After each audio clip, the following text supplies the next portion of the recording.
ద్వితీయోపదేశకాండము 9వ అధ్యాయము.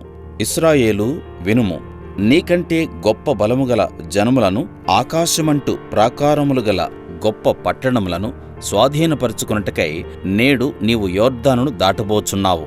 ఆ ప్రజలు గొప్పవారు, ఉన్నత దేహులు. వారు నీవు ఎరిగిన అనాకీయుల వంశస్థులు. అనాకీయుల ఎదుట ఎవరు నిలువగలరు అను మాట నీవు వింటివి గదా. కాబట్టి నీ దేవుడైన యెహోవా తానే దహించు అగ్నివలె నీ ముందర దాటిపోచున్నాడని నేడు నీవు తెలుసుకొనుము. ఆయన వారిని నశింపజేసి నీ ఎదుట వారిని కూలద్రోయును. యెహోవా నీతో చెప్పినట్లు నీవు వారిని వెళ్ళగొట్టి వేగమే వారిని నశింపచేసెదవు. నీ దేవుడైన యెహోవా నీ ఎదుట నుండి వారిని తోలివేసిన తర్వాత నేను ఈ దేశమును స్వాధీనపరచుకున్నట్లుగా యెహోవా నా నీతిని బట్టి నన్ను ప్రవేశపెట్టెనని అనుకొనవద్దు. ఈ జనముల చెడుదనమును బట్టియే యెహోవా నీ ఎదుట నుండి వారిని వెళ్ళగొట్టుచున్నాడు. నీవు వారి దేశమునకు వచ్చి దాన్ని స్వాధీనపరచుకున్నటకు నీ నీతి అయినను నీ హృదయ యథార్థతైనను హేతువు కాదు. ఈ జనముల చెడుతనమును బట్టియే యెహోవా నీ పితరులైన అబ్రాహాము, ఇస్సాకు, యాకోబులతో ప్రమాణం చేసిన మాటను స్థాపించుటకై నీ దేవుడైన యెహోవా వారిని నీ ఎదుట నుండి వెళ్ళగొట్టుచున్నాడు. మీరు లోబడనొల్లని వారు గనుక ఈ మంచి దేశమును స్వాధీనపరచుకున్నట్లు నీ దేవుడైన యెహోవా నీ నీతిని బట్టి నీకియ్యడని నీవు తెలుసుకొనవలెను. అరణ్యములో నీవు నీ దేవుడైన యెహోవాకు కోపం పుట్టించిన సంగతిని జ్ఞాపకము చేసుకొనుము, దాని మరువవద్దు.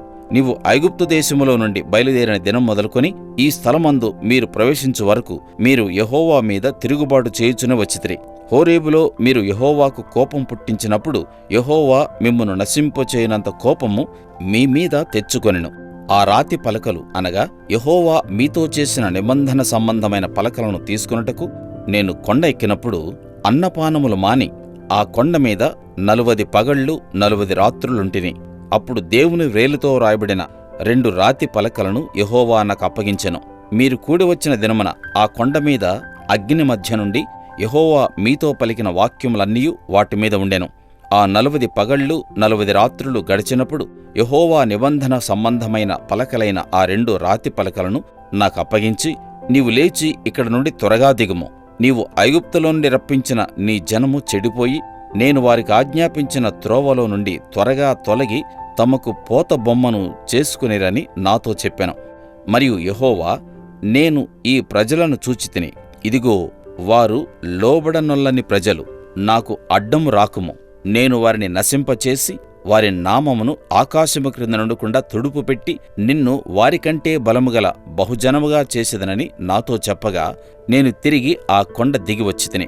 కొండ అగ్నిచేత కాలుచుండెను. ఆ 2 నిబంధన పలకలు నా 2 చేతులలో ఉండెను. నేను చూచినప్పుడు మీరు మీ దేవుడైన యెహోవా దృష్టికి పాపం చేసియుంటిరి. పోత దూడను చేయించుకుని యెహోవా మీకాజ్ఞాపించిన త్రోవ నుండి త్వరగా తొలగిపోయుంటిరి. అప్పుడు నేను ఆ 2 పలకలను పట్టుకుని నా 2 చేతుల్లో నుండి మీ కన్నుల ఎదుట వాటిని క్రింద పడవేసి పగలగొట్టి, మీరు యెహోవా దృష్టికి ఆ చెడు నడత నడిచి చేసిన మీ సమస్త పాపముల వలన ఆయనకు కోపము పుట్టింపుగా చూచి మునిపటి వలె అన్నపానములు మాని 40 పగళ్ళు 40 రాత్రులు నేను యెహోవా సన్నిధిని సాగిలపడితిని. ఎలయనగా మిమ్ము నశింపచేయవలనని కోపపడిన యెహోవా కోపోద్రేకమును చూచి భయపడితిని. ఆ కాలమందును యెహోవా నా మనవి ఆలకించెను. మరియు యెహోవా అహరోనును నశింపచేయుటకు అతని మీద బహుగా కోపపడగా నేను అహరోనుకై అప్పుడే బ్రతిమాలుకొంటిని. అప్పుడు మీరు చేసిన పాపమును అనగా ఆ దూడను నేను పట్టుకొని అగ్నితో దాన్ని కాల్చి నలుగగొట్టి అది ధూళియగునంత మెత్తగా నూరి ఆ కొండ నుండి పారు ఏటిలో ఆ ధూళిని పారపోసితిని. మరియు మీరు తబేరాలోను మస్సాలోను కిబ్రోతు హత్తావాలోను యెహోవాకు కోపం పుట్టించితిరి.